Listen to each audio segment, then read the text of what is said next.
Hi friends, welcome back to study classes. So my dear friends, today we are going to discuss a new topic which is very important from examination perspective. Topic का नाम है accounting standards. तो देश भर में accounting जो है वो एक तरीके से होनी चाहिए और इसीलिए हमारे पास बनाए गए अकाउंटिंग स्टैंडर्ड्स।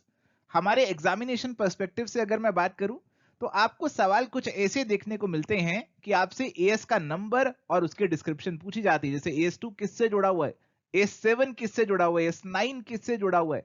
ऐसे सवाल एग्जाम में हमें देखने को मिलते हैं। अक्सर मैच द फॉलोइंग का सवाल आता है जिसमें एक तरफ एएस के नंबर दिए रहते हैं और दूसरी तरफ उनकी डिस्क्रिप्शन दी रहती है और आपको उनकी करनी होती है जी मैचिंग। तो इस तरीके से आपको तैयारी करनी है कि आपको ये सब चीजें भी याद हो जाएं और आपको जो बेसिक क्लैरिटी है, बेसिक कंसेप्ट है, वो भी यहां पे समझ में आ जाए। सो प्यारे दोस्तों, क्या है जी अकाउंटिंग स्टैंडर्ड्स? एग्जाम्पल से समझते हैं। हमारे पास दो अकाउंटेंट हैं, एक है राम और एक है श्याम। राम कहता है कि मैं अपने स्टॉक को वैल्यू करूंगा कॉस्ट पे, श्याम कहता है मैं उसकी मार्केट प्राइस पे वैल्यू करूंगा। अब इन दोनों में लड़ाई हो गई।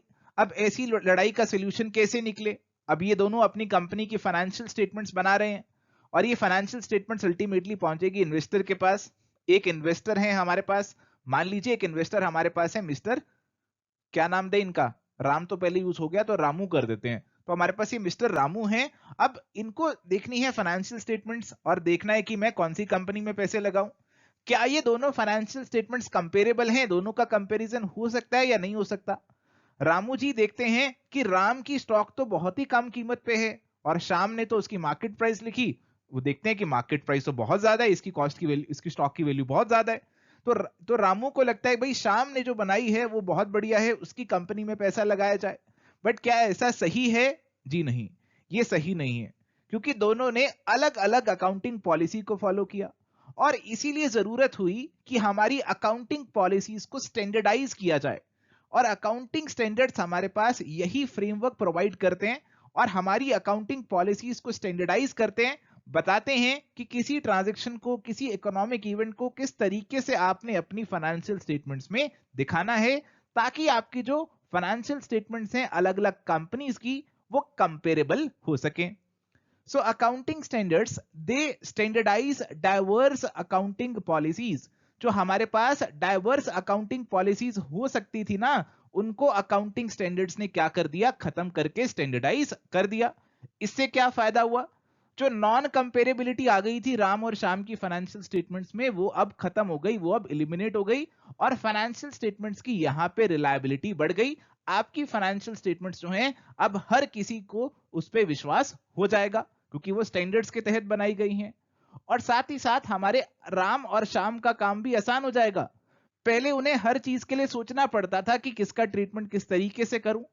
अब उन्हें एक स्टैंडर्ड अकाउंटिंग पॉलिसीज मिल जाएंगी, वैल्यूएशन के तरीके मिल जाएंगे, डिस्क्लोजर रिक्वायरमेंट क्या होनी चाहिए, वो सारी उनको अकाउंटिंग स्टैंडर्ड्स के माध्यम से पता चल जाएंगी और उनका काम भी बहुत आसान हो जाएगा। अगर मैं बात करूं कि अकाउंटिंग स्टैंडर्ड्स किन एस्पेक्ट से डील करते हैं, हमारी ट्रांजैक्शंस के किन पहलुओं से डील करते हैं, तो सबसे पहला पहलू है रिकॉग्निशन का, कि कौन सी इवेंट को, कौन सी ट्रांजैक्शन को फाइनेंशियल स्टेटमेंट्स में रिकॉग्नाइज किया जाए, किसको ना किया जाए। बहुत बेहतरीन सा एग्जांपल है आपकी कॉन्टिंजेंट लायबिलिटी। तो कॉन्टिंजेंट लायबिलिटी जो है, आप उसको अभी अपनी फाइनेंशियल स्टेटमेंट्स में रिकॉग्नाइज नहीं करते हैं, उसे नहीं दिखाते हैं। और कई चीजें हैं आप उन्हें अपनी फाइनेंशियल स्टेटमेंट्स में दिखाते हैं, जैसे आपका क्लोजिंग स्टॉक है, आपके फिक्स्ड एसेट्स हैं, आप उन्हें दिखाते हैं। तो ये कौन बताता है? ये हमें हमारे अकाउंटिंग स्टैंडर्ड्स ही तो बताते हैं। इसके बाद आया measurement of transactions and events. अब आपने डिसाइड किया कि मेरे को अपने फिक्स्ड एसेट को किताबों में दिखाना है, कौन सी वैल्यू पे दिखाओगे? अगली समस्या आ गई, क्या आप उन्हें कॉस्ट पे दिखाते चलोगे या उनमें डेप्रीसिएशन भी डालोगे? तो इसका सॉल्यूशन भी आपको अकाउंटिंग स्टैंडर्ड से ही मिल गया। उसके बाद आया प्रेजेंटेशन का नंबर, क्या फिक्स्ड एसेट को पी एंड एल में दिखाऊं या बैलेंस शीट में दिखाऊं? ये आपको फिर अकाउंटिंग स्टैंडर्ड बता रहे हैं कि आप उनको किस तरीके से दिखाओगे, आप उन्हें नॉन करंट एसेट में अलग से ऐसे दिखा दोगे। फिर आई डिस्क्लोजर रिक्वायरमेंट, तो ये आपको ये भी बताते हैं कि आपने फिक्स्ड एसेट पे किस तरीके से डेप्रीसिएशन लगाई, आपने इन्वेंट्री को किस तरीके से वैल्यू किया, ये सारी चीजें भी आप अपनी फाइनेंशियल स्टेटमेंट्स में डिस्क्लोज करो, ताकि जो हमारे इन्वेस्टर्स हैं उनको पता चल जाए कि आपने किस तरीके से, किन अजम्पशंस पे इन फाइनेंशियल स्टेटमेंट्स को रेडी किया है। Now let's talk about advantages of accounting standards. So accounting standards के क्या एडवांटेजेस हैं, क्या फायदे हैं? देखो, सबसे पहला फायदा तो यही है कि आपकी जो अलग अलग अकाउंटिंग प्रैक्टिसेस, अकाउंटिंग ट्रीटमेंट्स हुआ करती थी, अब हमने उन्हें खत्म कर दिया। जो कंफ्यूजन हुआ करती थी कि आप कॉस्ट फॉलो करें, मार्केट प्राइस फॉलो करें, उसे हमने यहां पे खत्म कर दिया। अकाउंटेंट साहब के काम की, हमारे राम और श्याम के काम की क्वालिटी यहां पे बढ़ गई। क्यों बढ़ गई? क्योंकि अब उन्होंने स्टैंडर्ड्स को फॉलो किया है। और इसी के साथ देखो, अगर हमारे पास जो अकाउंटेंट थे राम, उनको मैनेजमेंट कहती कि भाई राम, तुम हमारी जो इन्वेंट्री है उसे मार्केट प्राइस पे दिखाओ, ऐसा दिखाने से हमारा ग्रॉस प्रॉफिट बढ़ेगा, ऐसा दिखाने से शेयर होल्डर्स को अच्छी पिक्चर जाएगी, आप ऐसा कर दो। तो राम मना कर सकते थे मैनेजमेंट को, वो कह सकते थे कि भैया अकाउंटिंग स्टैंडर्ड्स में जो लिखा है मुझे वैसा ही करना पड़ेगा। तो यहां पे उनके पास एक ग्राउंड आ जाता अपनी मैनेजमेंट का जो प्रेशर है उसको रेजिस्ट करने का। तो अकाउंटिंग स्टैंडर्ड्स का हवाला देकर वो मैनेजमेंट का जो प्रेशर है उसको यहां पे फेस कर सकते थे। और साथ ही यहां पे कहा गया कि जो हमारे यूजर्स हैं फाइनेंशियल स्टेटमेंट्स के, उनको ज्यादा अच्छे से इंफॉर्मेशन मिल जाएगी, कंसिस्टेंट तरीके से सबकी फाइनेंशियल स्टेटमेंट्स में उन्हें इंफॉर्मेशन मिल जाएगी, और वो आसानी से सभी कंपनीज की फाइनेंशियल स्टेटमेंट्स को कंपेयर कर पाएंगे, और उससे फायदा होगा हमारी कंपनीज का भी, हमारी स्टॉक मार्केट का भी, और हमारे इन्वेस्टर्स का भी। Now let's talk about formulation of accounting standards. So ये अकाउंटिंग स्टैंडर्ड्स हैं, ये आसमान से तो नहीं गिरे हैं, ये किसी ने तैयार किए हैं, किसी ने बनाए हैं। किसने बनाए हैं, क्या आपको मालूम है? सर, स्कूल लेवल पे जब हम पढ़ाई करते थे तो हमारी मैडम हमें यह बता देती थी कि ये आपकी अकाउंटिंग स्टैंडर्ड्स की लिस्ट है, आप इन्हें याद कर लो। और साथ ही कहीं ना कहीं एक नाम आता था, institute of chartered accountants of India, ICAI का नाम आता था, बस इतना हमें याद है। तो आईसीएआई आपको याद है, बहुत बढ़िया। आईसीएआई का रोल यहाँ पे बिल्कुल है। तो यहाँ पे institute of chartered accountants of India जो है वो हमारे देश का प्रीमियर, सबसे टॉप अकाउंटिंग बॉडी है। और यहां पे इसी ने रोल लिया कि अपने देश के अकाउंटिंग स्टैंडर्ड्स में ही तैयार करूंगा, और इसके लिए इसने एक अलग से बोर्ड की शुरुआत करी जो कि है अकाउंटिंग स्टैंडर्ड्स बोर्ड, एएसबी। इसकी शुरुआत 1977 के अंदर की गई। अब इंडिया के अंदर आप जानते हैं ना काम कैसे होता है, इंडिया के अंदर मूवीज भी कैसे बनती हैं, बाहर की मूवी उठाते हैं, उसमें कुछ चेंज किया और उसे इंडिया की मूवी बना दी। हर जगह ऐसा कॉपी पेस्ट ही तो काम चलता है इंडिया के अंदर, हमारे देश के अंदर हम खुद एक्सपीरियंस कर चुके हैं ऐसे कॉपी पेस्ट को। तो अकाउंटिंग स्टैंडर्ड बोर्ड जो है उसने लिया हमारे इंटरनेशनल फाइनेंशियल रिपोर्टिंग स्टैंडर्ड्स को, और यहां पे उसने देखा कि हमारी रिक्वायरमेंट के अकॉर्डिंग इनमें कुछ चेंजेस की रिक्वायरमेंट है क्या। हमारे इंडिया का बिजनेस एनवायरनमेंट अलग है, हमारे तौर तरीके अलग हैं, और इसके अकॉर्डिंग जो भी चेंजेस की रिक्वायरमेंट थी वो कर डाले और तैयार कर दिए हमारे अकाउंटिंग स्टैंडर्ड्स इंडिया के लिए। सर, अकाउंटिंग स्टैंडर्ड बोर्ड में कौन कौन लोग थे? तो इसके कॉम्पोजिशन की अगर मैं बात करूं तो इसमें आपके इंडस्ट्रीज के भी नुमाइंदे थे, जैसे आपका चैम्बर ऑफ कॉमर्स है, कॉन्फेडरेशन ऑफ इंडियन इंडस्ट्रीज है, फिकी है। तो इन सबके नुमाइंदे, इन सबके रिप्रेजेंटेटिव थे। आपके जो रेगुलेटर्स हैं, फाइनेंशियल रेगुलेटर्स हैं, जैसे आरबीआई है, सेबी है, इनके रिप्रेजेंटेटिव थे। आपके एकेडमिशियंस थे, बड़े बड़े पीएचडी स्कॉलर्स थे, और आप भी हो सकता है एक लेवल पे यहां तक जरूर पहुंचे। गवर्नमेंट डिपार्टमेंट्स जो हैं उनके रिप्रेजेंटेटिव्स भी थे। तो कहा गया कि हालांकि अकाउंटिंग स्टैंडर्ड बोर्ड को हमारे आईसीएआई ने कॉन्स्टिट्यूट किया, बट यहां पे ये एक इंडिपेंडेंट बोर्ड है जो कि अकाउंटिंग स्टैंडर्ड की फॉर्मुलेशन के लिए काम कर रहा है। तो कहा गया इसे इंडिपेंडेंट रखा गया है। ऐसा नहीं होगा जो आईसीएआई कहेगा सब कुछ वही करेगा, इसको अपनी अलग से इंडिपेंडेंस भी दी गई है ताकि ये अपना काम सही तरीके से कर सके। तो आइए जी अब बात कर लेते हैं standard setting process of accounting standard board. So accounting standard board जो स्टैंडर्ड बनाता है वो किस तरीके से बनाता है, किस प्रोसेस से बनाता है? सबसे पहले तो वो आइडेंटिफाई करता है ब्रॉड एरियाज अकाउंटिंग स्टैंडर्ड्स जिनके लिए तैयार करना पड़ेगा, करना जरूरी है। जैसे वो यहां पे आइडेंटिफाई करेगा कि मुझे इन्वेंट्री के लिए अकाउंटिंग स्टैंडर्ड चाहिए, मुझे यहाँ पे फिक्स्ड एसेट के लिए चाहिए, मुझे इन्वेस्टमेंट के लिए चाहिए। तो ब्रॉड एरियाज हमने ढूंढ निकाले। अब उसके बाद बनने हैं जी स्टैंडर्ड, और स्टैंडर्ड बनाने के लिए हमने बना दिए स्टडी ग्रुप। स्टडी ग्रुप को काम दिया कि भैया जी तुमने प्रिलिमिनरी ड्राफ्ट बनाकर लाना है इन अकाउंटिंग स्टैंडर्ड का। तुम एक रफ ड्राफ्ट बनाकर ले आओ अकाउंटिंग स्टैंडर्ड का। तो इन्वेंट्री के बारे में जैसे एग्जांपल लेते हैं कि इन्वेंट्री का एक स्टडी ग्रुप बनाया और उसको ये काम सौंपा कि तुम इसका रफ प्रिलिमिनरी ड्राफ्ट बनाकर लाओ। उसने प्रिलिमिनरी ड्राफ्ट तैयार किया और अकाउंटिंग स्टैंडर्ड बोर्ड को यहां पे दिखाया। अकाउंटिंग स्टैंडर्ड बोर्ड ने अगर कोई रिवीजन करनी थी वो उसने इसमें कर दी, और फिर इस ड्राफ्ट को, जो ड्राफ्ट ये तैयार हुआ था, उसे शेयर किया गया हमारे ICAI के काउंसिल मेंबर्स के साथ और हमारी अकाउंटिंग से जुड़ी और बॉडीज के साथ उसे शेयर किया गया। और फिर इन बॉडीज के रिप्रेजेंटेटिव्स के साथ मीटिंग की गई और उनके व्यूज जाने गए कि ड्राफ्ट को लेकर उनका क्या व्यू है, क्या ओपिनियन है, क्या उन्हें लगता है कोई चेंजेस करने चाहिए या नहीं करने चाहिए। तो यहाँ पे उनकी राय ली गई। जो हमारा ड्राफ्ट बना था उसे एक्सपोज किया हमने आउटसाइडर्स को, और इसीलिए यहां पे उनके एक्सपोजर के बाद, उनके ओपिनियन, उनके व्यूज के बाद जो हमने एक और ड्राफ्ट तैयार किया उसे नाम दिया गया एक्सपोजर ड्राफ्ट। एक्सपोजर ड्राफ्ट हमारा यहां पे तैयार हो गया, और यहां पे इस ड्राफ्ट को हमने सर्कुलेट किया पब्लिक ओपिनियन के लिए।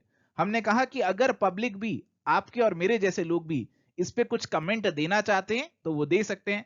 तो पब्लिक ने इसको पढ़ा, अगर उन्हें लगा कोई यहाँ पे सजेशन है, कोई यहाँ पे उनका ओपिनियन है, व्यू है, वो हमारे पास यहाँ इस बोर्ड के पास पहुंचाया, और उसे कंसीडर करने के बाद हमारा फाइनल ड्राफ्ट जो है यहाँ पे तैयार हो गया।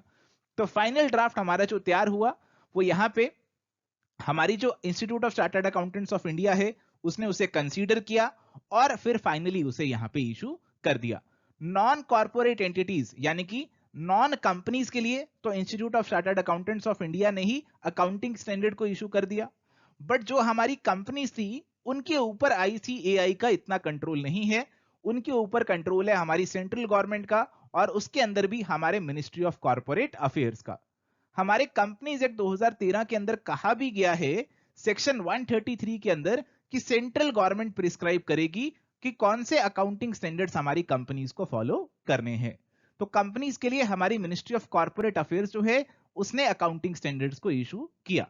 ठीक है जी, तो ये चीज अब आपको यहां पे ध्यान रखनी है कि इस तरीके से हमारा स्टैंडर्ड सेटिंग प्रोसेस था।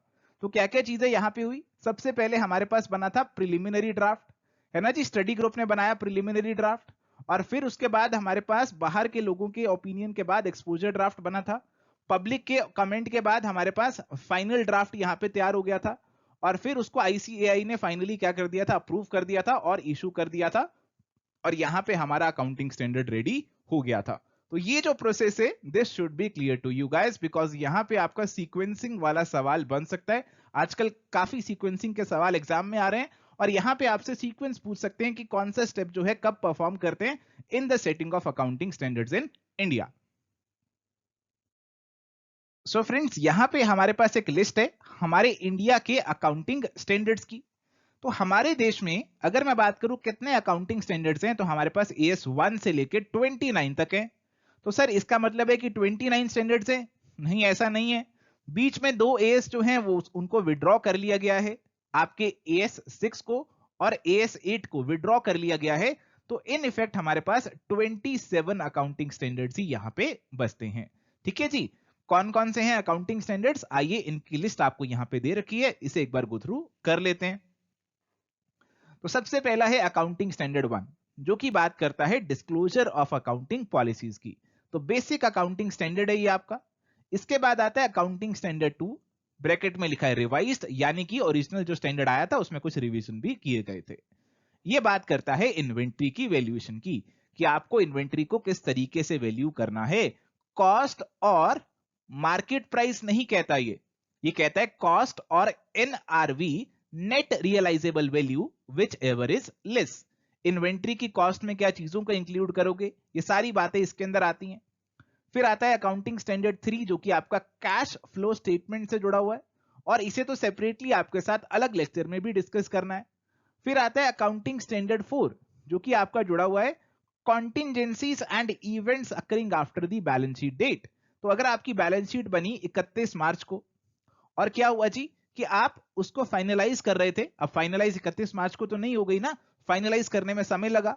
आप उसको मान लीजिए 31 जुलाई को फाइनलाइज कर रहे थे और बीच में आपने देखा कि आग लग गई, आपकी जून के अंदर एक बहुत भयानक आग लग गई। तो अब इस इवेंट का क्या ट्रीटमेंट होना चाहिए, ये आपको अकाउंटिंग स्टैंडर्ड 4 बताता है। अकाउंटिंग स्टैंडर्ड 5 बताता है कि आपके पास जो प्रायर पीरियड आइटम है, कोई पिछले साल की आइटम थी, कोई गलती हो गई थी पिछले साल में, उसका कैसे ट्रीटमेंट करें। कोई अकाउंटिंग पॉलिसी में चेंज किया, उसका कैसे ट्रीटमेंट करें। उसका नेट प्रॉफिट लॉस पे कैसे इंपैक्ट जो है उसे दिखाया जाए। तो ये सारी बातें यहां पे आती हैं। अकाउंटिंग स्टैंडर्ड 6 जो है उसे विड्रॉ कर लिया गया है, ये आपका डेप्रीसिएशन से जुड़ा हुआ था, बट अब एएस 10 हमने नया निकाल दिया और इस एएस को विड्रॉ कर लिया। एएस 7 जो है वो हमारे कंस्ट्रक्शन कॉन्ट्रैक्ट से जुड़ा हुआ है। देखो, कंस्ट्रक्शन कॉन्ट्रैक्ट अपने आप में यूनिक होते हैं क्योंकि ये बहुत लंबे चलते हैं। आपको कोई भी चीज की कंस्ट्रक्शन करनी है तो उसमें काफी साल लग जाते हैं और यहाँ पे चैलेंज आता है कि रेवेन्यू को कैसे रिकॉग्नाइज किया जाए। क्या पूरा कॉन्ट्रैक्ट खत्म होने के बाद रेवेन्यू को रिकॉग्नाइज करें या फिर on the basis of the work completed, on the basis of percentage of completion we should recognise the revenue. तो इसको लेकर बातें इस एएस के अंदर बता रखी हैं। इसके बाद है जी एएस 8 जो कि R&D रिसर्च एंड डेवलपमेंट से जुड़ा हुआ था और इसे एएस 26 आने के बाद विड्रॉ कर लिया गया। ठीक है जी, तो यहां पे आपके कुछ अकाउंटिंग स्टैंडर्ड्स आ गए। चलिए अब हमारे पास है अगला एएस जो कि है एएस 9 जो कि जुड़ा है रेवेन्यू रिकॉग्निशन से। तो आपको रेवेन्यू कब रिकॉग्नाइज करना है। आपकी मोबाइल बेचने की दुकान है, अब आपकी दुकान पे ग्राहक आया, मोबाइल के बारे में पूछ रहा है, तो क्या आप रेवेन्यू रिकॉग्नाइज कर सकते हैं। उसने मोबाइल को देखा और अपना पर्स निकाल लिया, क्या अब रेवेन्यू रिकॉग्नाइज कर सकते हैं। उसने पर्स में से पैसे निकालकर आपको पकड़ा दिए, आपने भी बिल नहीं बनाया, क्या अब रेवेन्यू रिकॉग्नाइज कर सकते हैं। कब रेवेन्यू को रिकॉग्नाइज करना है ये आपको एएस 9 बताता है। इसके बाद है as 10 property plant and equipment PPE. तो ये बात करता है फिक्स्ड एसेट की, कि फिक्स्ड एसेट जो हमारे पास है उनका अकाउंटिंग ट्रीटमेंट कैसे किया जाएगा, डेप्रीसिएशन वगैरह के बारे में सारी बातें इसी के अंदर आ जाती हैं। एएस 11 बात करता है effect of changes in foreign exchange rate. अब मैंने कुछ सामान खरीदा था 1 जनवरी को, मैंने मोबाइल खरीदा था, बाहर से मंगाया, कहते हैं ना बाहर से सस्ता पड़ता है, तो बाहर से मंगाया मैंने, $1000 का मोबाइल मंगा लिया। अब क्या हुआ जी, इस बंदे को पैसे मैंने अभी नहीं दिए, मैंने मिस्टर जॉन से ये मोबाइल मंगाया था और मिस्टर जॉन को मैंने अभी पैसे नहीं दिए। 31 मार्च आ गई है, जब मैंने $1000 का मंगाया था तो $1 ₹60 का था। 31 मार्च आ गई, मुझे जॉन को अभी भी $1000 देने हैं और बैलेंस शीट में मुझे इसे अपनी लायबिलिटी में दिखाना है। अब $1 का जो रेट है, अब $1 का भाव पता है क्या चल रहा है, अब वो 70 रुपीज चल रहा है। तो मैं कैसे दिखाऊंगा जॉन की लायबिलिटी को, किस रेट पे दिखाऊंगा, ये मुझे बताता है मेरा एएस 11। ठीक है जी। इसके बाद आया as 12 accounting for government grant. तो कई बार आपको सरकार से कोई ग्रांट मिलती है, उसकी अकाउंटिंग किस तरीके से करेंगे, वो एएस 12 आपको बताता है। इसके बाद है जी एएस 13 जो कि बात करता है इन्वेस्टमेंट की। तो हम बिजनेस के अंदर बहुत सी इन्वेस्टमेंट्स कर लेते हैं, कई बार कुछ शॉर्ट टर्म इन्वेस्टमेंट करते हैं किसी कंपनी के शेयर्स वगैरह में, और कई बार कोई लॉन्ग टर्म इन्वेस्टमेंट भी करते हैं। तो उनकी अकाउंटिंग किस तरीके से किया जाए, किस वैल्यू पे उन्हें किताबों में दिखाया जाए, ये बातें एएस 13 में आती हैं। कई बार हमारी एक कंपनी दूसरी कंपनी के साथ जुड़ जाती है, वोडाफोन आइडिया एक दूसरे के साथ जुड़ गई, तो अमलगमेशन और मर्जर वगैरह के केस में किस तरीके से अकाउंटिंग की जाए, ये हमें अकाउंटिंग स्टैंडर्ड 14 बताता है। हम अपने इंप्लॉइज के लिए बहुत सारे बेनिफिट्स देते हैं, जैसे इंप्लॉइज की रिटायरमेंट पे हमें उन्हें ग्रेट्युटी देनी है, तो ये सारे बेनिफिट्स को किस तरीके से किताबों में दिखाया जाए, ये आपको एएस 15 बताता है। आपने लोन लिया, उस पर आप इंटरेस्ट पे करते हैं और इसी इंटरेस्ट को बोरिंग कॉस्ट बोला जाता है, इसका अकाउंटिंग ट्रीटमेंट कैसे होगा, ये आपको एएस 16 बताता है। इसके अलावा जी अगर आपकी बहुत बड़ी कंपनी है, बहुत बड़ी कंपनी है जी, और इसमें बहुत अलग अलग सेगमेंट्स हैं, जैसे आपकी एक गारमेंट की सेगमेंट है, एक आपकी एफएमसीजी की, एक इलेक्ट्रॉनिक्स की, एक टॉयज की, तो इन सेगमेंट्स की अलग अलग रिपोर्टिंग कैसे करें, ये आपको एएस 17 बताता है। एएस 18 बताता है रिलेटेड पार्टी डिस्क्लोजर के बारे में। हमारी कंपनी तो बहुत बड़ी है, उसके अंदर सेल मुझे दिख रही है 100 करोड़ की, सुनने में कितना अच्छा लगता है, बट पता चला कि 100 करोड़ में से 95 करोड़ की सेल जो है वो अपनी ही रिलेटेड कंपनी को की गई है। तो अब कैसा लग रहा है, अब थोड़ा सा घपला लग रहा है ना। तो अकाउंटिंग स्टैंडर्ड 18 कहता है कि आपको रिलेटेड पार्टी से जो ट्रांजैक्शंस है उनका डिस्क्लोजर कैसे करना है। अकाउंटिंग स्टैंडर्ड 19 बात करता है लीजेस की, कि आप किराए पे कुछ सामान ले लेते हैं, कुछ लीज पे सामान ले लेते हैं, तो उसकी अकाउंटिंग कैसे करेंगे। दो तरीके की लीजेस होती हैं ब्रॉडली, एक होती है ऑपरेटिंग लीज और एक होती है फाइनेंशियल लीज। तो अगर बहुत लंबे समय के लिए आप कोई चीज लीज पे ले रहे हैं, उस प्रोडक्ट की पूरी लाइफ के लिए आप उसे लीज पे ले रहे हैं, तो यहां पे उसे फाइनेंशियल लीज बोला जाता है, अदरवाइज वो आपकी ऑपरेटिंग लीज हो जाती है। AS20 बात करता है अर्निंग पर शेयर की। तो आपके पास जो शेयर हैं जो आपने इशू किए हुए हैं, तो पर शेयर कितनी कमाई हुई, एक आपकी होती है बेसिक अर्निंग पर शेयर और एक आपकी होती है डाइल्यूटेड अर्निंग पर शेयर। तो इसके बारे में ये आपको बताता है, डिस्कस करेंगे रेशियो एनालिसिस के अंदर इसके बारे में। AS21 बात करता है कंसोलिडेटेड फाइनेंशियल स्टेटमेंट्स की। तो अगर एक होल्डिंग कंपनी है, उसके नीचे उसकी बहुत सी सब्सिडरीज हैं, तो किस तरीके से कंसोलिडेटेड फाइनेंशियल स्टेटमेंट्स तैयार की जाएंगी। चलिए जी, अब हमारे पास है अकाउंटिंग स्टैंडर्ड 22, जो कि बात करता है कि हमारी जो इनकम पे टैक्सेस होते हैं उनकी अकाउंटिंग कैसे की जाएगी। इसके बाद है अकाउंटिंग स्टैंडर्ड 23, जो कि बात करता है कि जब आपने कोई एसोसिएट के अंदर, आपकी कोई एसोसिएट है जिसमें आपने कुछ इन्वेस्टमेंट कर रखी है, तो आप उसकी कैसे अकाउंटिंग करेंगे। AS24 बात करता है डिसकंटिन्यूइंग ऑपरेशंस की। तो अगर आप काफी सारे काम कर रहे हैं और अब आप एक ऑपरेशन को डिसकंटिन्यू करने वाले हैं, तो उसको कैसे दिखाया जाए अपनी किताबों के अंदर। AS25 बात करता है इंटरिम फाइनेंशियल रिपोर्टिंग की। तो हमारी जो बड़ी बड़ी कंपनीज हैं वो क्वार्टरली अपने फाइनेंशियल रिजल्ट तैयार करती हैं, तो किस तरीके से उन्हें तैयार किया जाएगा उसकी बात AS25 में है। इसके बाद AS26 इनटेंजिबल एसेट से डील करता है, आपके पेटेंट, कॉपीराइट, गुडविल वगैरह वो इसके अंदर आते हैं। AS27 बात करता है कि अगर आपको कोई जॉइंट वेंचर है उसकी फाइनेंशियल रिपोर्टिंग कैसे की जाएगी। AS28 बात करता है इंपेयरमेंट ऑफ एसेट की। जैसे मान लीजिए आपके पास कोई बिल्डिंग है, आपकी किताबों में 10 लाख की वो शो हो रही है। अब यहां पे वो 10 लाख की किताबों में तो शो हो रही है, बट असल में उसकी वैल्यू जो है वो मान लीजिए 5 लाख ही रह गई। तो इसके अंदर 5 लाख की क्या हो गई, इंपेयरमेंट हो गई, और 5 लाख की ही फाइनल वैल्यू रह गई। तो जो 5 लाख का नुकसान हुआ, इंपेयरमेंट हुई, उसको कैसे रिकॉर्ड किया जाएगा, वो आता है AS28 में। इसके बाद है जी AS29। AS29 की अगर मैं बात करूं तो इसके अंदर आपकी आती है प्रोविजंस, कॉन्टिंजेंट लायबिलिटीज और आपके कॉन्टिंजेंट एसेट्स। तो किस पे कैसे प्रोविजन बनानी है, कॉन्टिंजेंट लायबिलिटी का क्या ट्रीटमेंट होगा, कॉन्टिंजेंट एसेट का क्या ट्रीटमेंट होगा, तो ये सारी बातें आपकी यहां पे आ जाती हैं। अब बात कर लेते हैं एप्लीकेबिलिटी ऑफ अकाउंटिंग स्टैंडर्ड। तो एक तो नॉन कॉर्पोरेट एंटिटीज का केस है, यानी कि जो कंपनीज नहीं है उनके ऊपर कैसी एप्लीकेबिलिटी है, और दूसरा केस है हमारी कंपनीज का। देखो, जो हमारी कंपनीज नहीं है उनके ऊपर तो ICAI का कंट्रोल है। Accounting standard board of ICAI की मीटिंग हुई थी मार्च 2021 के अंदर, और उसने सिंप्लीफाई किया हमारे अकाउंटिंग स्टैंडर्ड्स की एप्लीकेबिलिटी क्राइटेरिया को हमारे MSME सेक्टर के लिए। यहां पे केवल non corporate, non company entities की ही बात हो रही है। अकाउंटिंग स्टैंडर्ड्स की एप्लीकेबिलिटी के लिए हमने एंटरप्राइजेस को यहां पे 4 लेवल में डिवाइड किया, level 1, level 2, level 3 and level 4। Level 1 entities आपकी बड़ी बड़ी एंटिटीज हैं, बहुत बड़ी एंटिटीज हैं, और इनको यहां पे सारे अकाउंटिंग स्टैंडर्ड्स पूरे तरीके से कंप्लाई करने हैं। लेवल 2 आपके मीडियम साइज हैं, लेवल 3 आपके स्मॉल हैं, और लेवल 4 आपके माइक्रो एंटरप्राइजेस हैं। यहां पे हमने कुछ एग्जम्पशंस, रिलैक्सेशंस दे रखी हैं level 2, level 3, level 4 non company entities को, क्योंकि ये आपके छोटे एंटिटीज हैं, तो इनको कुछ एग्जम्पशन, रिलैक्सेशन मिल रखी है। जैसे आपका अकाउंटिंग स्टैंडर्ड 3 जो है कैश फ्लो स्टेटमेंट वाला, वो इन एंटिटीज पे अप्लाई नहीं करता, उन्हें यहां पे कैश फ्लो स्टेटमेंट बनाने से छूट मिल जाती है।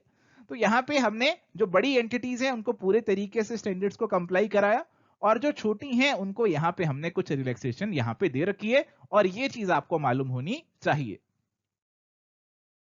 इसके अलावा अगर मैं बात करूं applicability of accounting standard for corporate entities, यानी कि कंपनीज के केस में अगर मैं बात करूं, तो यहां पे कहा गया कि हर कंपनी को भी अकाउंटिंग स्टैंडर्ड्स फॉलो करने हैं। Every company and its auditors shall comply with the accounting standards. But यहां पे ये भी लिख दिया गया, other than companies on which Indian accounting standards as notified under companies Indian accounting standard rules 2015 are applicable। तो सीधी भाषा में कहा गया कि अगर आपकी कंपनी पे इंड AS लागू होते हैं तो उन्हें फॉलो करो, अगर इंड एस लागू नहीं होते तो फिर आपको ये अकाउंटिंग स्टैंडर्ड्स को फॉलो करना है। और यहाँ पे भी जो हमारी छोटी कंपनीज हैं, small and medium size companies हैं, उनको भी कुछ एग्जाम्पशंस, कुछ रिलैक्सेशंस दे रखी हैं। जैसे आपका AS3 और AS17 जो है वो आपकी स्मॉल एंड मीडियम कंपनीज पे नहीं लगता, और कुछ और अकाउंटिंग स्टैंडर्ड्स हमारे पास जो हैं उनके अंदर भी उन्हें रिलैक्सेशन दे रखी है कि उनको उस अकाउंटिंग स्टैंडर्ड को केवल कुछ हद तक ही कंप्लाई कर लेना है और वहीं पर बात बन जाएगी। ठीक है जी। Now let's talk about limitations of accounting standards. तो अकाउंटिंग स्टैंडर्ड्स की हमने बहुत सी बातें कर ली, इनके बहुत से फायदे, बहुत से गुणगान गा लिए, बट इनके अंदर कुछ कमियां भी तो जरूर होंगी। तो कहा गया अकाउंटिंग स्टैंडर्ड्स कई बार हमें ऑल्टरनेटिव सोल्यूशन प्रोवाइड कर देते हैं, और वहां पे कौन से ऑल्टरनेटिव को चूज किया जाए वो कई बार डिफिकल्ट हो जाता है। जैसे इन्वेंट्री को फीफो पे वैल्यू करें या वेटेड एवरेज पे करें, इसमें कंफ्यूजन हो जाता है। तो कई बार कुछ चॉइस पे छोड़ देते हैं, अपनी डिस्क्रिप्शन पे छोड़ देते हैं, अल्टीमेट डिसीजन जो है आपके अकाउंटेंट को ही लेना पड़ता है। अकाउंटिंग स्टैंडर्ड्स आपके कानून से ऊपर नहीं है, they can not override the statute, वो लॉ को ओवरराइड नहीं कर सकते। तो जो कानून है उसमें अगर कुछ लिखा हुआ है तो हमें उसे ही मानना पड़ेगा, वहां पे अकाउंटिंग स्टैंडर्ड नहीं चलेंगे। अब हमारे जो यूजर्स हैं फाइनेंशियल स्टेटमेंट्स के, जो इन्वेस्टर्स हैं, उन्हें कई बार लगता है कि ये जो फाइनेंशियल स्टेटमेंट्स बनी है अकाउंटिंग स्टैंडर्ड्स को फॉलो करके बनी है, तो दे आर इनफॉलिबल, यानी कि ये कभी गलत नहीं हो सकती, इनको कोई झुटला नहीं सकता। बट ऐसा नहीं है।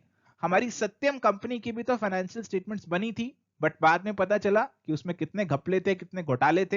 हालांकि अकाउंटिंग स्टैंडर्ड्स तो वहां भी फॉलो किए ही गए होंगे। तो ऐसा नहीं है कि 100% करेक्ट हो जाएंगी, उसमें फिर भी कुछ गलती हो सकती है, कुछ गड़बड़ हो सकती है। अब यहां पे अगर हमने स्टैंडर्ड बना दिए किसी भी काम के, अगर हम बहुत सारे तौर तरीके बना देते हैं तो काम हमारा रिजिड हो जाता है, ब्यूरोक्रेटिक हो जाता है। तो कई बार लोगों को लगता है कि यार हमारे पास अपनी फ्रीडम होनी चाहिए कि कैसे हम अकाउंटिंग करें, हमें ये रूल्स बनाकर ना थोड़ा सा रिस्ट्रिक्ट कर दिया, तो ये भी एक इसका लिमिटेशन बन जाता है। तो ये था जी आज का हमारा डिस्कशन। यहाँ पे आपके लिए है कंसेप्ट चेक का सवाल। सवाल है अकाउंटिंग स्टैंडर्ड्स, ऑप्शंस हैं, are oral policy documents issued by the government, increase the accounting alternatives in the preparation of financial statements, deal with recognition, measurement and presentation of events and transactions in the financial statements, या फिर all of the above are true। So my dear friends, अगर आपने आज के session को ध्यान से सुना है तो आप अपना आंसर सही से दे सकते हैं, और अगर आप आंसर दे रहे हैं option number D all of the above are true, तो आपका आंसर प्यारे दोस्तों गलत है। Correct answer is going to be option number C, क्योंकि यहां पे ऑप्शन नंबर ए गलत है, क्योंकि अकाउंटिंग स्टैंडर्ड्स ओरल नहीं होते, अकाउंटिंग स्टैंडर्ड्स आपको राइटिंग में दिए जाते हैं। और यहाँ पे आपके जो अकाउंटिंग ऑल्टरनेटिव्स हैं उनको ये इंक्रीज नहीं करते, उनको ये बल्कि करते हैं डिक्रीज। तो प्यारे दोस्तों आपके ए और बी तो यही कट जाते और सी जो है वो आपका आंसर बन जाता। तो आज के एनवायरनमेंट में, आज के एग्जामिनेशन सिनेरियो में ऐसे ही सवाल आपको एग्जाम में देखने को मिलते हैं, जहां पे स्टेटमेंट्स को ट्विस्ट करके आपसे पूछा जाता है, और अगर आप उन सवालों के आंसर नहीं दे पाएंगे तो इसका मतलब यही निकलेगा कि आपने सही से कंसेप्ट को समझा नहीं है। आजकल याद करने वाला काम गया, ऐसा नहीं है कि आपने बस चीजों को याद किया और आपका काम हो गया, वो टाइम निकल चुका है। अब आपको चीजों को अच्छे से समझना है और फिर क्वेश्चन को भी अच्छे से समझना है, अपनी अंडरस्टैंडिंग अप्लाई करनी है और फिर ही अपना सही आंसर मार्क करना होता है। तो इसी तरीके से आपसे आज के सिनेरियो में सवाल पूछ रहे हैं और आपको इन सवालों को आंसर करने के लिए बहुत अच्छे से सभी कंसेप्ट्स को समझना है। So thank you friends, this was all about our today's discussion। अगर हम क्विकली रिकैप करें कि आज हमने क्या क्या पढ़ा, हमने जाना कि अकाउंटिंग स्टैंडर्ड्स क्या होते हैं, हमने जाना कि इनके फायदे क्या हैं, एडवांटेजेस क्या हैं, क्यों इनको लेकर आए, किस तरीके से हमारा अकाउंटिंग स्टैंडर्ड बोर्ड जो है ICAI का वो इन्हें तैयार करता है। हमने यहाँ पे ये भी देखा कि कौन सी एंटिटीज पे ये अप्लाई करेंगे और किस पे अप्लाई नहीं करेंगे, किनके लिए कुछ रिलैक्सेशन दे रखी है। और यहाँ पे हमने पूरी लिस्ट भी देखी अकाउंटिंग स्टैंडर्ड्स की, उसको हमने एक ब्रीफ ओवरव्यू लिया, और साथ ही हमने देखा कि क्या लिमिटेशंस हैं इन अकाउंटिंग स्टैंडर्ड्स की। तो उम्मीद करते हैं ये सारी बातें आपको आज क्लियर हुई हैं। नेक्स्ट लेक्चर में हम ओवरव्यू लेंगे सभी अकाउंटिंग स्टैंडर्ड्स का, जो हमारे लिए एग्जामिनेशन पर्सपेक्टिव से इंपॉर्टेंट हैं। तो सारे अकाउंटिंग स्टैंडर्ड्स इंपॉर्टेंट नहीं है एग्जामिनेशन पर्सपेक्टिव से, सब में डिटेल में जाने की जरूरत नहीं है, बट कुछ अकाउंटिंग स्टैंडर्ड्स में मैं चाहता हूं कि थोड़ा सा डिटेल में आपके साथ डिस्कशन हो जाए, ताकि एग्जामिनेशन के लिए हम एकदम से रेडी, एकदम से तैयार हो जाएं। तो नेक्स्ट लेक्चर में आपके साथ ये डिस्कशन करेंगे। तो till then bye bye, take care, all the best.